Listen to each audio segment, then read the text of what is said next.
Friends, a very warm welcome to this Sunday morning session of the Georgetown Literary Festival.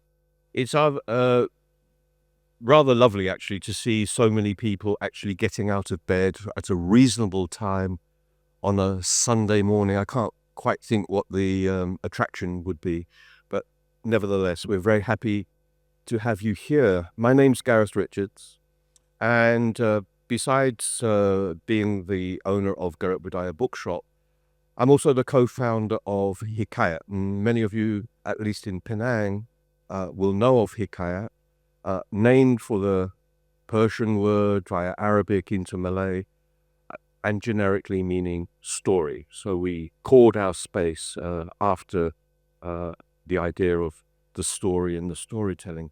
Now, why I mention that is because we're really pleased that this year marks the return of something that we pioneered back in 2018 when I was the curator of the Georgetown Literary Festival. And that's the Hikayat lecture on literary translation. Before COVID struck, we had run 2 editions of the Hikayat lecture.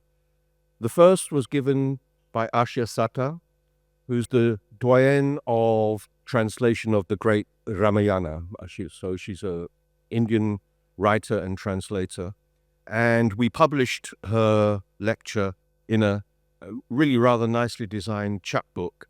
And in it, she was asking a really interesting question. And the question was, how does a 21st century Muslim feminist translate the Ramayana? So that begs all kinds of very interesting questions. And then in the following year, in 2019, we were extremely happy to have invited the great Harry Aveling, the doyen of translation from Bahasa, both Indonesian and Malay, into English, a man of parts and learning, I would say. And it gives me enormous pleasure to say that yesterday, on a fast plane from Melbourne, Australia, Harry Aveling actually came here to Penang, and he's sitting in the back row, and we have also his lecture as a chapbook. And please afterwards, just say hello to Harry. I mean, this is maybe there won't be so often that he'll be able to come back to us here in Penang. So we turn to today's Hikayat lecture on literary translation.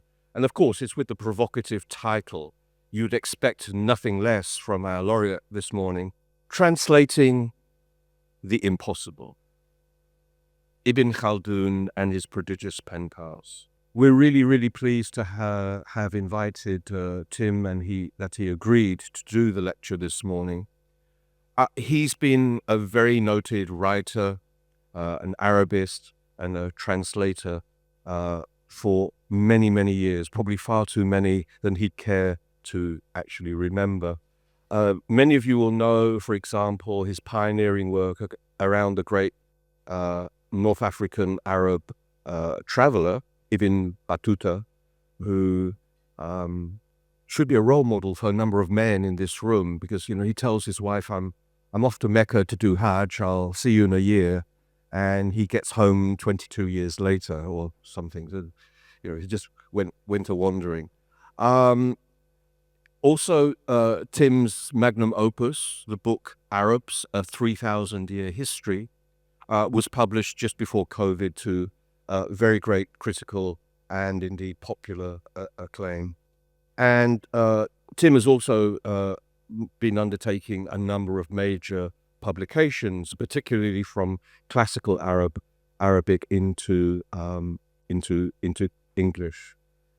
In all his writing, for example, in the monumental book Arabs, language is one of the centerpieces, one of the great pivots that bind together this very slippery notion of what it means to be Arab. And so language is at the very center of a kind of sense of self-identity, and also as a sense of identity in the eyes of others. a couple of subheadings from the chapters of his books will illustrate what I mean. Gathering the Word, Voices from the Wilderness, The Grammar of History. So this is tremendous sense in which language provides the binding glue that helps to create a sense of long-term identity. Today's lecture will reflect on Tim's ongoing work, and in particular, as he'll suggest, the autobiography of the great polymath Ibn Khaldun, originally from Tunisia, but of course very much associated with Andalusian Spain as well. So please give a very warm Penang welcome to Tim Mackintosh-Smith.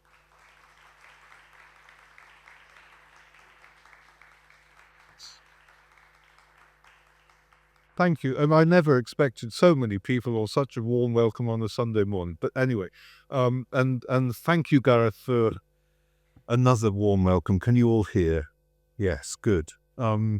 Because it's great to be back in a place which is very dear to my heart. You mentioned my monster piece, as it's been called, Arabs, and it was actually the launch party that I had here. So Penang is deeply embedded in my sort of own personal literary history. So it's great to be back. Yes, what I'm going to talk to you about today is Ibn Khaldun, whom many of you will know, but particularly his own self-portrait. And it's really his self-portrait wearing lots of different hats. So as a student, a civil servant, a courtier, a minister, a plotter, a poet, an ascetic, a traveller, a philosopher, a judge, and a historian. And you were quite right to call him a polymath as well, because he may be most famous as a historian and a theorist of history, but he was all sorts of other things as well. And that's really what gave him this holistic picture of things. And also, he, in his own self-portrait, he portrays many of the other people of the time, heads of state, talking heads, if you like, who I class as his pen pals. But we'll come on to that. So really what he does is he paints a picture of himself in the 14th century AD, the 8th century AH, and also he brings in all these other people and makes it into a kind of conversation piece, if you know what I mean by that, those old multiple portraits where you have different faces all looking in. So it's a kind of cubist conversation piece of the 14th century. And what I'll talk about in short, I'll talk a bit about Ibn Khaldun and his legacy. I'll give you an outline of his career. I don't know if you probably won't be able to see anything I've put on my slide, so I will, in writing, I hope you can see the pictures, so I will summarize things.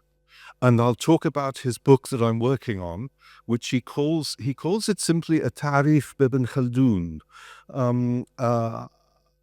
an identification, really a sort of autobiography, وَرِحْلَتُهُ غَرْبًا وَشَرْقًا, and his travels west and east. And that's what I'm working on at the moment, and it is very much work in progress. And I should give a puff for the people I'm working on it for, the Library of Arabic Literature, and they're based in Abu Dhabi, but under the sort of aegis of New York University, who will eventually publish the edition and translation, because I'm editing the text in Arabic also. Now, I'm not the first to work on this translation. I have some predecessors who I'll talk about later, and one is the wonderfully named and titled Monsieur the Baron William McGuckin de Slane, who was Irish, as you might guess, Irish-French. And my other predecessor is Professor Abdesalam al-Shaddadi, who's Moroccan. And I'll talk about them a bit and why they left out the best bits. Because the very best bits in this book are the ones that they omitted, I think. And partly they left it out because we're talking about Arabic poetry and something called saj'a, which will come up again and again. And saj'a is, how do you explain saj'a? It's sort of rhyming rhythmical prose. And it rather comes across as poetry in English. There's nothing like it in English, but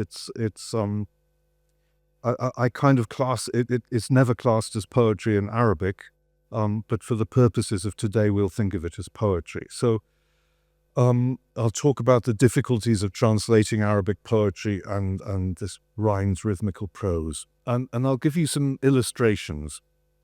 Now, why should I be standing here and talking about Ibn Khaldun? As Gareth mentioned, I've worked a lot on Ibn Battuta, who was his elder contemporary. And in the course of that, I've kind of spent the last 30 years with one foot in the 14th century, so to speak. I've got quite a wide stretch, you see. I've even written a historical thriller in which Ibn Khaldun's best mate, Lisanuddin, remember that name, is one of the heroes. And he was a funny old man, but he was an absolutely brilliant writer of sajj, this rhymed and rhythmical prose. So he will come up again in this talk today. And Ibn Khaldun and I, both being historians, I have a sort of fellow feeling with him. I don't know if you know about the circumstances of his writing his great Muqaddimah, or Introduction to History, Prolegomena, it's sometimes called. But he took himself off to a tower in the Algerian countryside, and he sort of he just sat there and thought, while the tribes, both Amazigh, Berber, and Arab, were sort of making ructions around him, and the sultans were fighting each other. And when I was writing my own history in the 2010s, in my tower, my little tower house in Sana'a, I felt a very strong fellow feeling with Ibn Khaldun. So that's really why I come to him and how I come to him. I mean, I'm not comparing myself, of course, as a historian with Ibn Khaldun, who would. He's one of the greatest historians that there is. This is actually a double-page spread from one of the manuscripts I'm working on, Ibn Khaldun, his big history, and it'll be too small to see, but there's actually a little marginal correction in his own script. And this is sort of, it's turned into this monolith in the Louvre in Abu Dhabi. So he's there with the Leonardos. He's a great historian. He's almost a household name, I think. It's difficult with Arabic names to make them household names, but Ibn Khaldun is almost at that level. I mean, when somebody like Ronald Reagan quotes him, as he did in 1981, in support of his supply side economic theory, you know that you've made it if Reagan quotes you. But for the economists among you, Ibn Khaldun did not invent the Laffer curve or anything like that, but he did have some very interesting economic ideas. And he has this sort of propensity to be seen as a precursor of lots of people. Just a short list: Machiavelli, Hobbes, Montesquieu, Vico, Marx, Weber, Durkheim. He's been seen as a predecessor of all of them. And I'd like to quote on this Michael Brett, who's a historian of North Africa. And he said that Ibn Khaldun means all things to all people, and that is a measure of his greatness and his ambiguity. So he really deserves this mark of greatness. He was charming and everything else, but he was very, very clever and very, very original. And he charmed with his intellect And I think also with his looks and his demeanor, a lot of the scholars of the age, and they wrote to him, they wrote poems to him, and these are his pen pals. He also charmed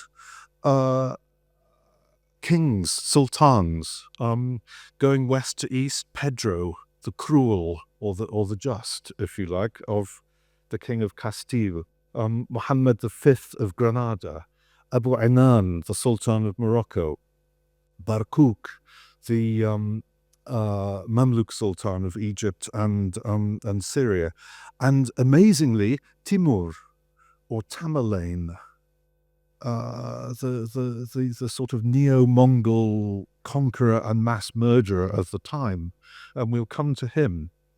And Ibn Khaldun managed to charm all these people, but he was not all sweetness and light. He was, and I choose my words carefully, he was bumptious, bolshy, contrary, self-righteous, and increasingly curmudgeonly with age. So he made plenty of enemies. He got appointed as a judge in Cairo, and Ibn Hajar, who writes a short biography of him, says that when Ibn Khaldun got angry with people in court, he would shout, "Arrest them!" and he would have them beaten until their necks turned red. Ibn Hajar also repeats rumors that at the end of his life, Ibn Khaldun listened to singing girls and consulted with young men and married a woman with a young brother of ill repute. He doesn't actually spell out the ill repute or anything else, but there are insinuations, to say the very least. But Ibn Hajar had a teacher who absolutely hated Ibn Khaldun, so I think he was not particularly independent in his views. So anyway, Ibn Khaldun, brilliant, but also a fascinating character. Going on to the translations before mine, Monsieur Le Baron and Shadadi have both translated him into French, but they kind of emasculated their translations by leaving out the poetry. There is a little tiny translation into English of the last 6%, where Ibn Khaldun meets Tamerlane. And that's the obviously sort of exciting bit. If you can imagine someone like A.J.P. Taylor, for example, meeting Hitler and spending a month or two with Hitler, it's that importance and that strangeness. Just a few things to fill you in on Ibn Khaldun in case you don't know his circumstances. He was born in Tunis in 1332, and at the time it was a sort of strange time in North Africa because there had been a dynasty called the Almohads, Al-Muwahhidun, who had a huge empire across North Africa and into Spain, but they'd sort of broken up, and there were three dynasties, all Amazigh or Berber in origin, and they were sort of vying to take over the bits of the Almohad Empire.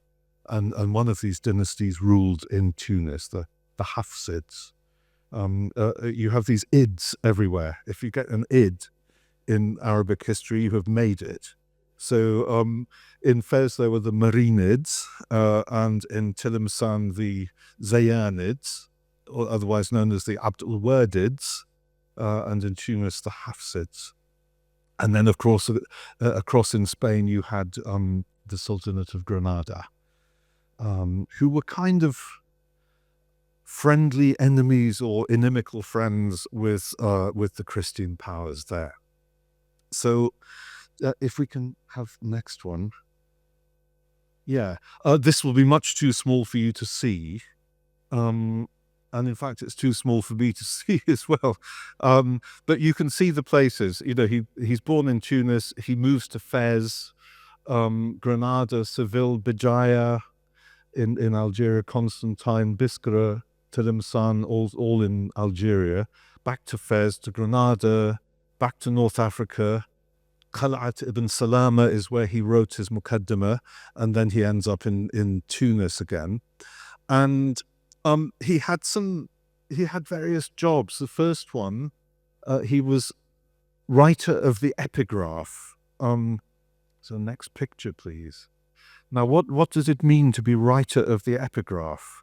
He explains what he had to do very carefully, and he said that you write the words Alhamdulillahi wa shukru lillah with a broad nibbed pen between the Basmalah, where the Bismillah ar-Rahman ar-Rahim, in the name of God, and between that and the main body of the text. So there it is, Alhamdulillah wa shukru lillah.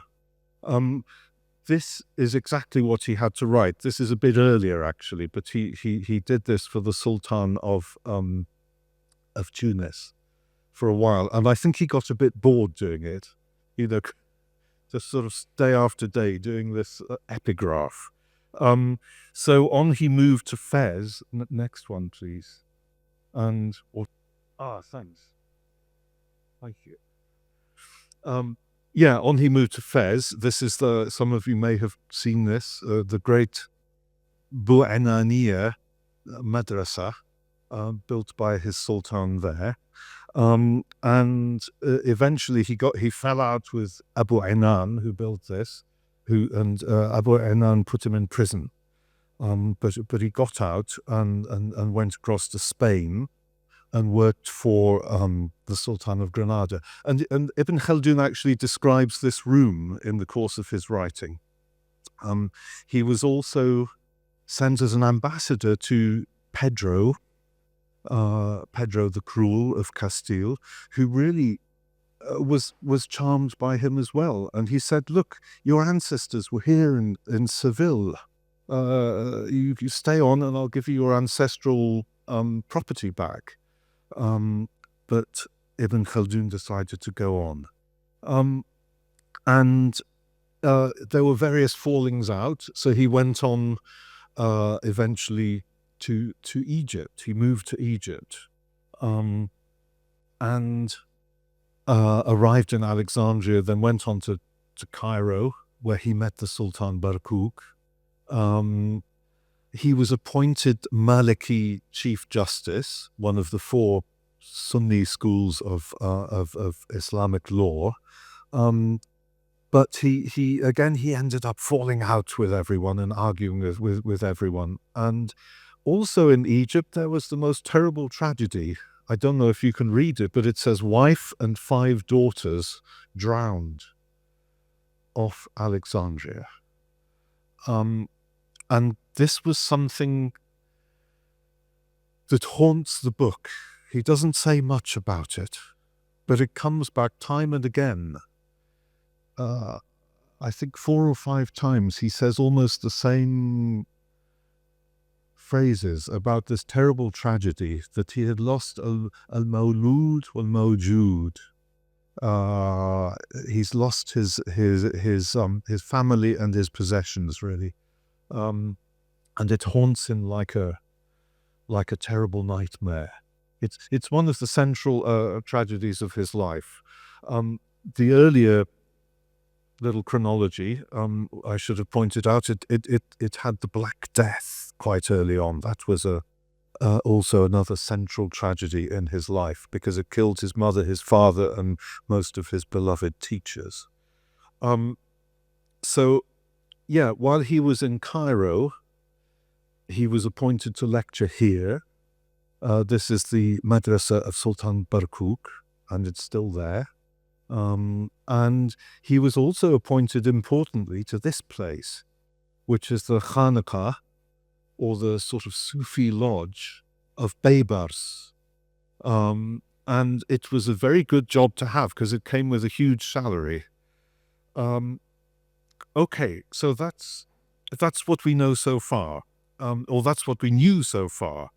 But in the 1950s, a sort of tailpiece to his autobiography came out. It was published by Muhammad bin Tawit Tanji, Moroccan scholar, and it relies on a manuscript that belonged to Ibn Khaldun, which has those annotations in his hand.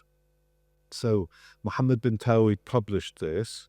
The manuscript I've relied on mainly is a slightly later one that was also in Ibn Khaldun's possession, which Muhammad bin Tawid knew about, but he didn't use very much. And I just want you to look at the two little things from the manuscripts. So, can you see at the bottom, the sticking out bit on the diagonal? It ends with a sort of crooked thing, which is a letter lam. And look at it, it's nice and straight. So that was the manuscript that bin Tawid used. This is the one I'm using. And look at that lam. So, yeah, if you look at that lam, and if you look at the lam, the letter lam, and in general the words, it's kind of shaky. And this was a correction made by him at the end of his life. So it's rather touching. You know, you can see that nice straight lam, and this wobbly lam. So, you know, it tells you a lot about him. And going on to what the extra bit of the autobiography tells us, again, I will summarize this for you. He's in Cairo, he's Chief Justice, he goes to Damascus with the Sultan, he visits Jerusalem, back to Cairo, and then he goes off to Damascus because Tamerlane, this great conqueror, is threatening the whole of Syria and also Egypt. So he goes off with the Sultan to confront these neo-Mongol armies, and that's when he meets Tamerlane. Eventually, he makes it back to Cairo, having been robbed and stripped in the Sinai Peninsula by Arab tribesmen. So you have these great swings in his life of being a courtier, a minister, a chamberlain to sultans, and also falling out, losing his family, being robbed in the desert. So, yeah, let's go on and talk about my predecessors. As I say, they miss out a huge amount. There are about 700 lines of poetry in Ibn Khaldun's book, and Monsieur Le Baron misses out almost all of them. And Professor Shaddadi misses out 2/3. So why did they do this? Why did they miss out what I think is the most interesting? Well, first of all, I think it's partly because a lot of people read Arabic and they come to the poetry and they go, oh God, poetry. And oh God, sajak, this rhyming prose. And unless you're a poetry fanatic, you tend to kind of skim over it. And there's this idea, I don't know if you'll agree with me, you Arabists in the audience, that sort of good Arabic poetry stopped with al-Ma'arri, who died in 10-something, and that good Sajj finished with al-Hariri, that everything afterwards was a bit second-rate. Now, I don't agree with this at all. I think Arabic poetry is like a sort of oral kaleidoscope, that you have the elements in it, but you can always give it new twists and see new pictures and hear kind of new sound scenes, if you like. Now, look, here's, for example, Ibn Khaldun, and he is addressing the traces of the beloved's campsite, which is a very old thing in Arabic poetry. And I'll read it in Arabic because it's just one line. And he says, Liman dimanun akfarna illa hawatifan, turaddidu fi atlalihinna tarannuma. It's kind of لمن دمن أكفرنا إلا هواتفا تردد في أطلالهن ترنما. It's kind of magical, actually. Whose now is that deserted dwelling? Only echoes in the air of songs among abodes abandoned murmur here and there. That's how I put it into English. And it doesn't, I mean, it's not a patch on the original, of course. Nothing ever is. So I think, let no one say that Ibn Khaldun was a bad poet. Ibn Hajar, who talked about the young men and the singing girls, says he was a mediocre poet, but I think he was actually rather good. And his friend Lisanuddin that I mentioned, in rhyming prose, he was the master. We have a lot of Lisanuddin's letters, and Lisanuddin he's kind of like James Joyce. You read him and you think, God, this is crazy, but it's wonderful. It sort of runs away with itself. He gets well, this is what he says about his own prose. My pen, stripped down, got into the stride of its run, and the high-stepping horse of volubility took off so rapidly that I was unable to rein it in. So it's this kind of maverick prose. So I think people look at this weird stuff, the poetry and the prose, and they kind of shut down unless they like it. Another reason that a lot got left out is that the contents don't really conform to modern expectations of what an autobiography should be. Ibn Khaldun includes things like a passport, a very long and elaborate passport, a thank you letter from a sultan to another sultan. He includes travel, a potted history of the world, a potted history of the Mamluks. And then he's got his own speeches and lectures that he gave when he was appointed to those places I showed you in Cairo. And my late friend Robert Irwin described one of them as quite dull. And I actually have to say that he's right in that particular case.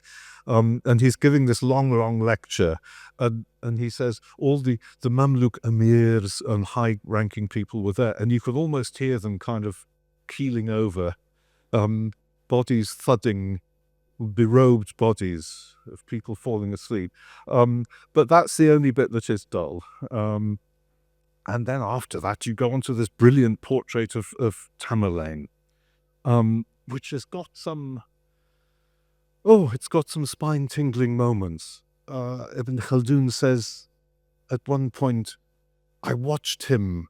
Tamerlane was Timur the Lame. He had a bad leg. And they lifted him into the saddle of his horse, and he squared himself up, and he sat upright. And off he rode, in a blare of trumpets and a thunder of drums that shook the very air, and off he rode to wreak destruction on Damascus. And it's, you read it and your flesh creeps, actually. So it's kind of, it's such a mixture, it's such an omnium gatherum, if you like. And Ibn Khaldun realizes this, and he says, I've quoted, he's talking about letters from his friends. I've quoted these letters at length, even if they're apparently extraneous to the point of the book, only because they contain so much about the events of my own life and throw light on the situation I was in. So, looking at my predecessors again, the Baron says, I've omitted Lisanuddin's letters to Ibn Khaldun because they contain nothing important and it is absolutely unnecessary to give a translation. He axes, Ibn Khaldun writes this long and fascinating poem to the Sultan of Tunis, and the Baron cuts it, and he says, because it presents little of interest. Now, Shaddadi, bless him, he does translate the poem, but he skips 13 lines, which he says are obscure. in another place, I will quote 3 successive endnotes from him. This poem comprises 31 verses, which we have decided not to provide, que nous avons renoncé à donner. Here appear 13 verses, of which we have not deemed it necessary to give a translation, dont nous avons pas cru nécessaire de donner la traduction. Here appear 17 verses, which we do not translate. Why? Why? I think if effectually what you're dealing with in the book is a time capsule. And it's a time capsule containing the essence of a brain. In fact, several brains, because we have his friends. And you have to open it and look at this unfiltered essence to really get a full picture of the time and the man. Even Robert Irwin, who just died a few months ago, I don't like speaking ill of the dead. What is it? De mortuis nil nisi bonum? Only speak well of the dead. Well, I'm not speaking badly. But Robert says, on a personal level, the autobiography is a remarkably unrevealing document, a curriculum vitae that has been combined with a chronicle of public events. It is overtly without passion. All right, well, I will try and persuade you that it does have passion in it, and that you can say things in poetry that you wouldn't say in prose. But one last thing about why they missed out the poetry.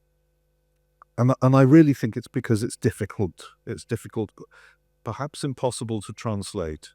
You know my Arabophone godchildren, and I was working out the sort of rough version with them in Sri Kembangan. And I kept throwing lines to them that I didn't really quite get. And I would say, oh, what do you think this means? And they kind of go, oh, it's beautiful. And I'd say, yes, but what does it mean? And they go, it's beautiful. So it is very difficult. Shelley, to quote Shelley, he talked about the vanity of translation. It was wise to cast a violet into a crucible. Which actually sounds quite good in Arabic. Ilqa al-banafsaja fil bawtaqa. The throwing of a violet into a crucible. Al-Jahiz, who was a very famous, again, a polymath, but particularly a kind of interested in language back in the 9th, 10th centuries. He said, Arabic poems ought not to be translated. When they are, the meter is lost, poetic beauty disappears, and nothing worthy of admiration remains.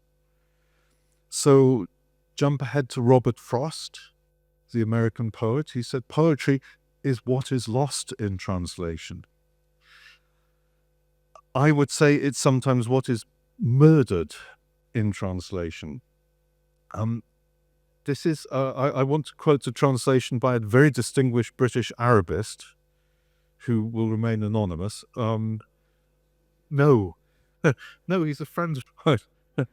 It's a line of Imr al-Qais, pre-Islamic poet, كأن المدامة وصوب الغماني وريح الغزامة ونشر القطر, etc. It's quite a famous line. And he says, "'Tis as if the wine, the rain-bearing clouds, the aroma of lavender, and the diffusion of the sweet odor of aloes once again bring about cool canine teeth. يُعَلُّ بِهِ bardu أنيابها." I mean, we all, the Arabists among you know that bardu أنيابها, it means the coolness of her canine teeth. But I mean, yeah, it's something like, they're poured out, these aromas are poured out by the coolness of her kisses. That's really what it means. And you get these things in Arabic poetry where the teeth in kisses are compared to pebbles and it's the real deep French stuff. Pebbles and pearls and that kind of thing. But my nameless friend has turned the beloved into a sort of frigid vampette. So, you know, I would say perhaps only a poet can translate poetry.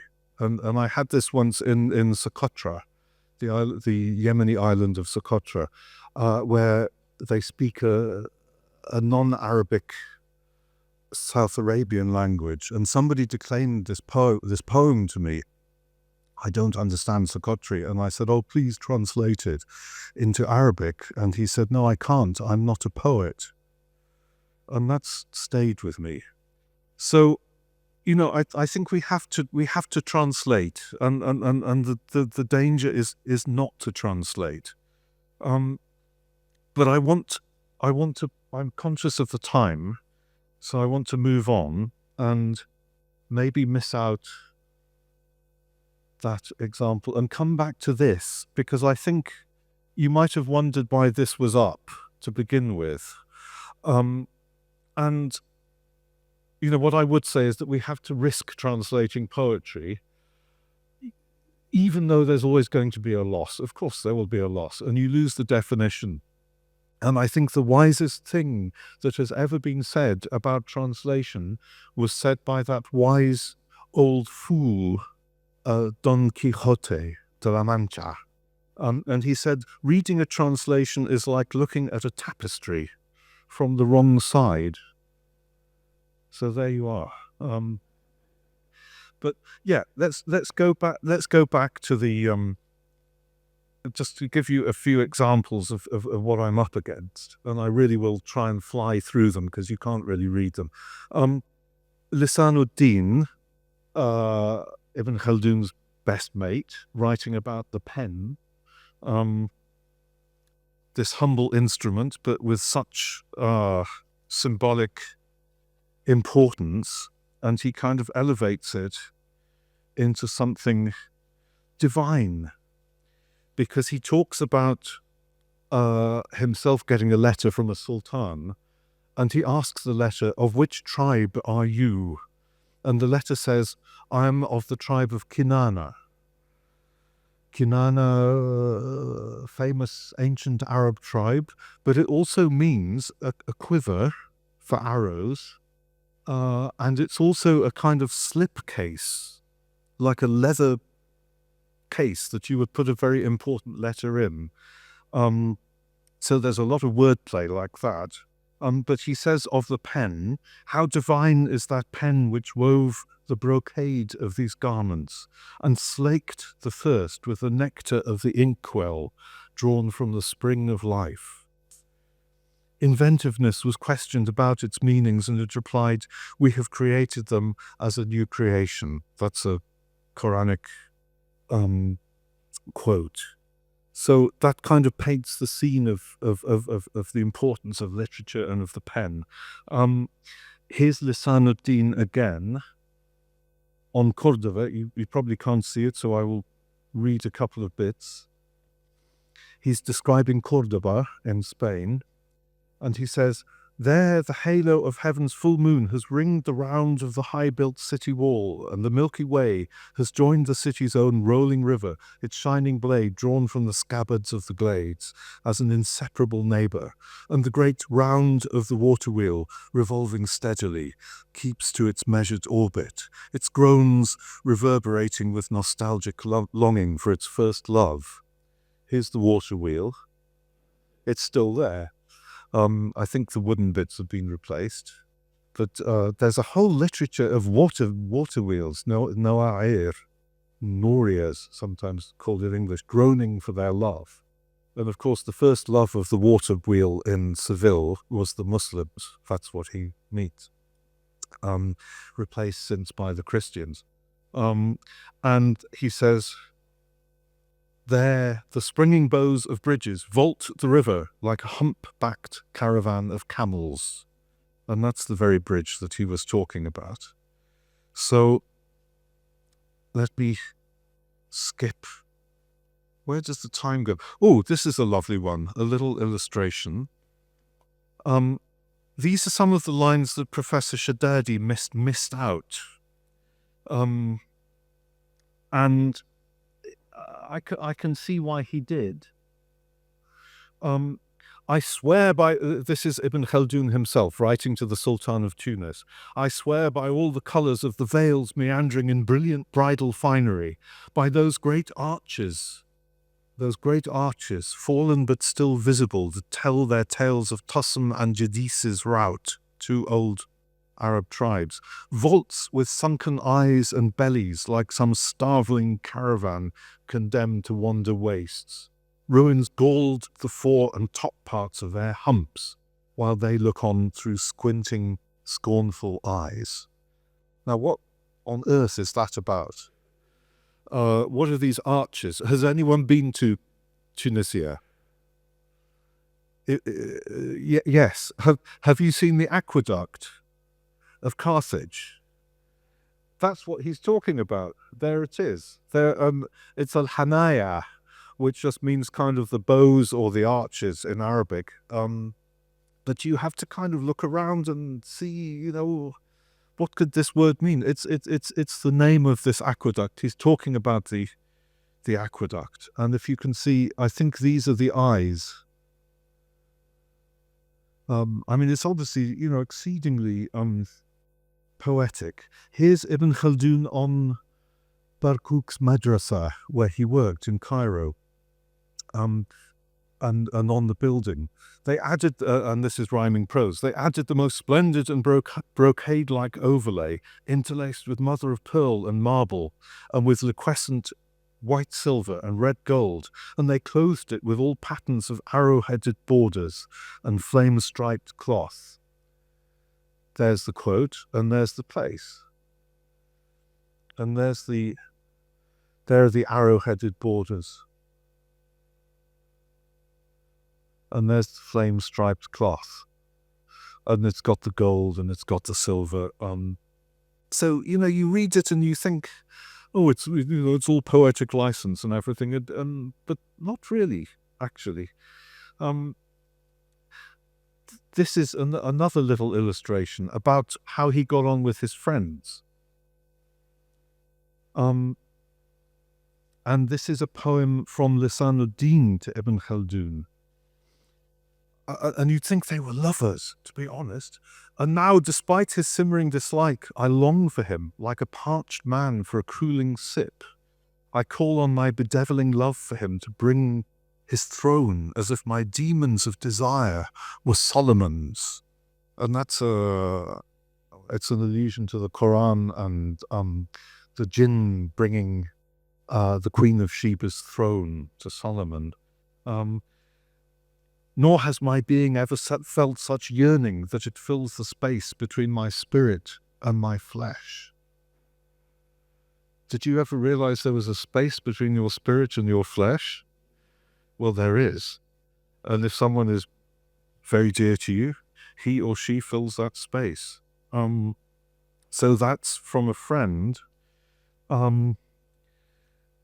Leaping on. People complain, they say, Ibn Khaldun's autobiography is not a proper one. He doesn't say anything about his family life and his wife and daughters and things. Well, you don't if you're an Arab gentleman. Of course you don't. But he does. Let me just find here. My people are far off, loved ladies, pained by lengthy separation. They're stirred to grief that I'm abroad, while my heart's still at home with them.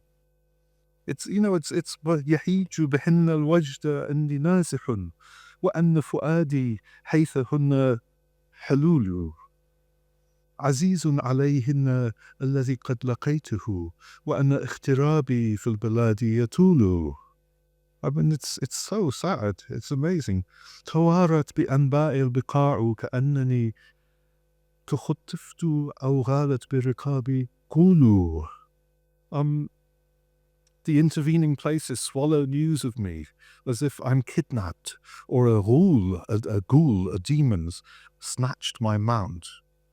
So he's longing for his family, and in the next one, I won't quote from it, it's long, but he says he dreams, he's far away, and his wife and daughters are far away, but he dreams of them at night, and his dreams take him home to them.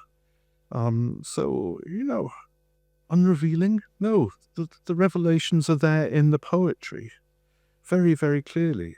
And then when they're lost at sea, this is him addressing the Sultan in Egypt. You brought my family together, but God's will decreed our separation, not what I had willed. Fateful time snatched children, women from me, when I least expected such a fate. The far-flung road flung me away, lost, torn up, root and branch. It's absolutely harrowing. And so, I don't think you can argue that he didn't reveal himself. But on just a few little details of translating, because I'm aware of time. Time. Oh, I hate time. Just, you can spend a whole day fiddling with one verse, and then you kind of think, where's it all gone? You can spend an hour fiddling with one word. I mean, like this one. Yasub. What's a Yasub, you Arabists? It's a king bee.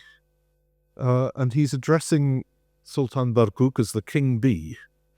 Because in Arabic you have a king bee, not a queen bee. But you can't say that in English because it makes you think of Muddy Waters.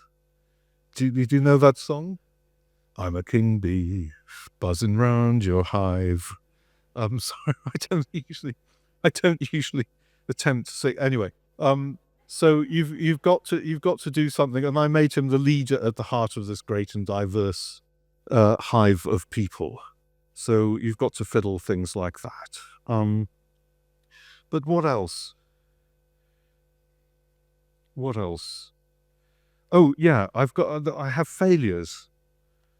I often have failures. Oh no, first of all, sorry, successes. The good news first, and then the bad news. Things like, the Arabic here says that he would have written to him blaming him, and in his letter he would have used his alifs. You know it if you know Jawi as well. He would have used his alifs as lances, and his noons as bows.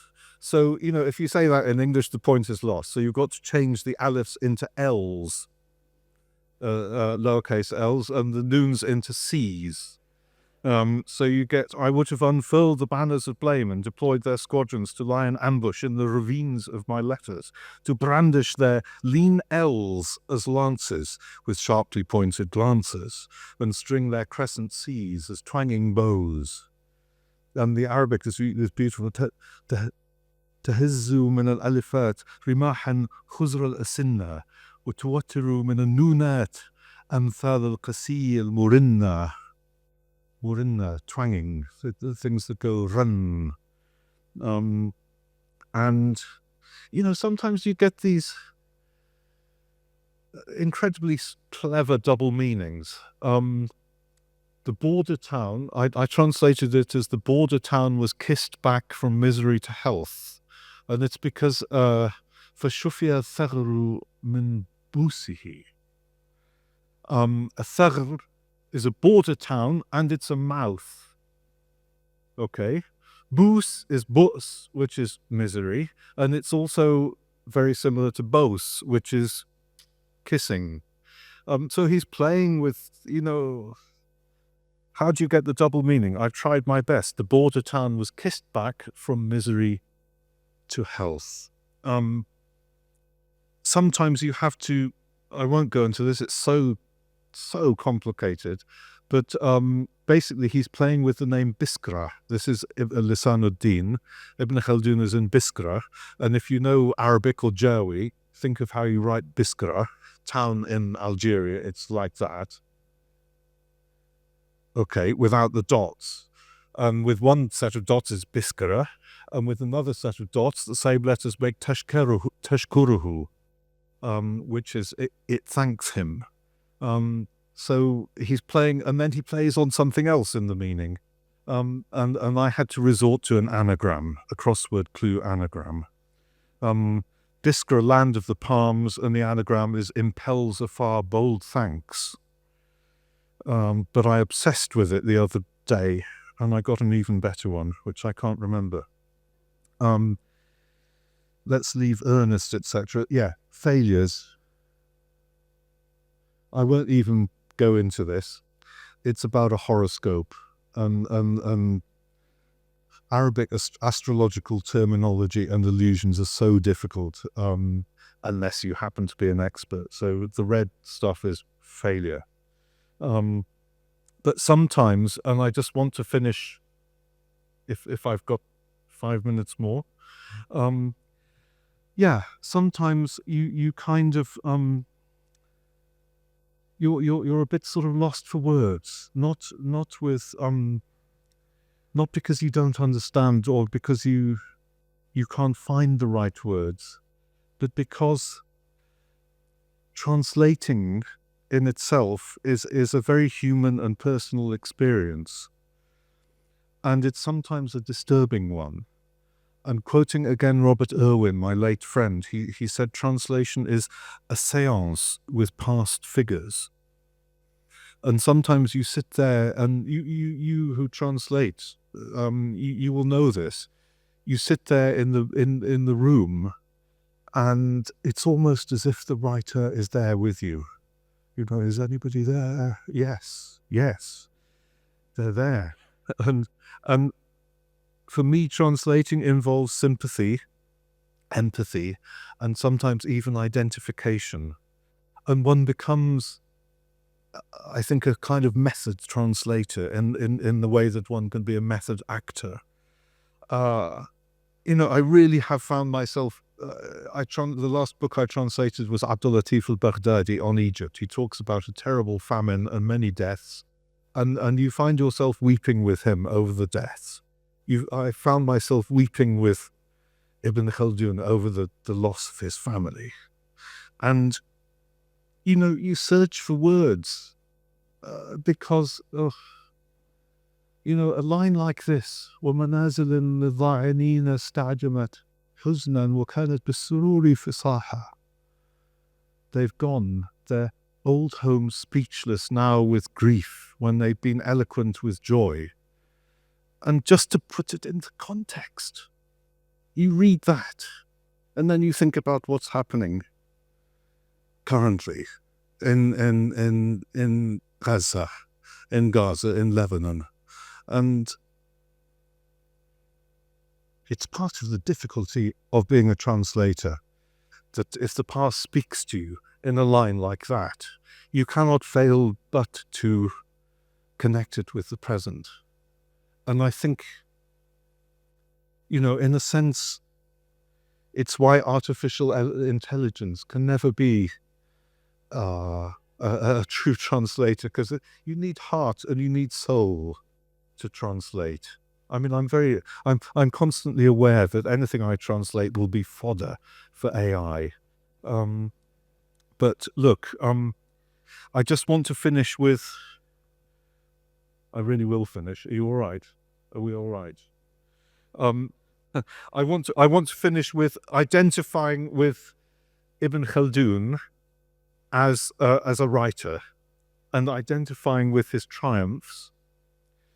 And this is the great triumph of his great Muqaddimah, his great masterpiece. This is him writing on it, on the writing of it. I embarked on the writing of this book and completed the Muqaddimah that introduces it, and in which I follow that unique and original train of thought to which I was guided in my seclusion. In that place, such a flux of outpoured words and meanings flooded over my thinking that their cream was churned into butter, and the end results coalesced into a whole. So that's a kind of triumph of being a writer.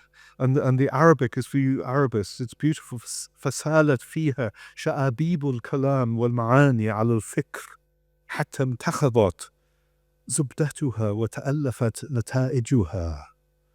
And that's plain prose for once. Most of what I've quoted to you is poetry. That's plain prose. But I will literally finish with a poem, which is about the difficulties. because I always want to go back to end on the difficult points. And it's where Ibn Khaldun apologized, though it's much too small for you to read, but he apologized to the Sultan for not eulogizing him. And I will quote bits of it. And he said, basically, because it's so difficult to write poetry, Master, my ideas have dried up. My whole being's grown dim-witted. All's in disarray.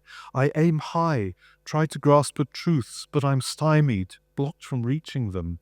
All night I try to draw my talents out, but back they sink as soon as they well up. I lie awake, words wrestling with thoughts, while verses flee and rhymes take fright. And then at the end he says, poetry's a product. Audience ratings raise its price. It doesn't matter if the poet's a master or a hack. Likewise, these lines, daughters of my thought, banatu fikri.